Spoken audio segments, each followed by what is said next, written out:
हातकणंगले तालुक्यातील खोतवाडी येथे सार्वजनिक आरोग्याला घातक ठरणाऱ्या प्रतिबंधित सुगंधी तंबाखूच्या बेकायदेशीर उत्पादनावर आणि साठवणुकीवर पोलिसांनी मोठी कारवाई केली आहे। या कारवाईत तब्बल 20,22,716 रुपयांचा सुगंधी तंबाखू, कच्चा माल, मिशनरी आणि वाहन जप्त करण्यात आले असून 5 जणांना अटक करण्यात आली आहे। शहापूर पोलीस ठाण्याच्या हद्दीतील खोतवाडी येथील गट क्रमांक 93 मधील एका गोदामावर 6 जुलै रोजी पोलिसांनी छापा टाकला। या कारवाईत 20 लाखांहून अधिक किमतीचा मुद्देमाल जप्त करण्यात आला।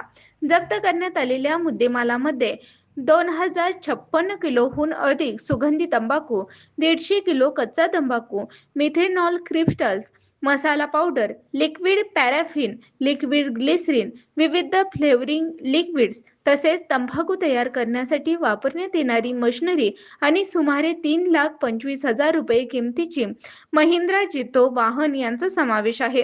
या प्रकरणात विनायक मुढाणे, पुनाराम नाईक, अविनाश कोळेकर, गोपाल नाईक आणि राजस्थान नाईक या 5 आरोपींना अटक करण्यात आली आहे। महाराष्ट्र शासनाने अन्न सुरक्षा व मानदे कायद्यानुसार सुगंधी तंबाखूच्या उत्पादन आणि साठवणुकीवर बंदी घातलेली असतानाही बेकायदेशीररित्या हा व्यवसाय सुरू असल्याचे तपासात समोर आले आहे।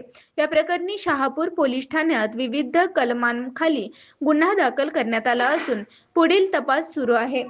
कोल्हापूरचे पोलीस अधीक्षक निलोत्पल, अप्पर पोलीस अधीक्षक अण्णासाहेब जाधव आणि उपविभागीय पोलीस अधिकारी विक्रांत गायकवाड यांच्या मार्गदर्शनाखाली पोलीस निरीक्षक गजेंद्र लोहार आणि पोलीस उपनिरीक्षक महावीर कुटे पुढील तपास करत आहेत।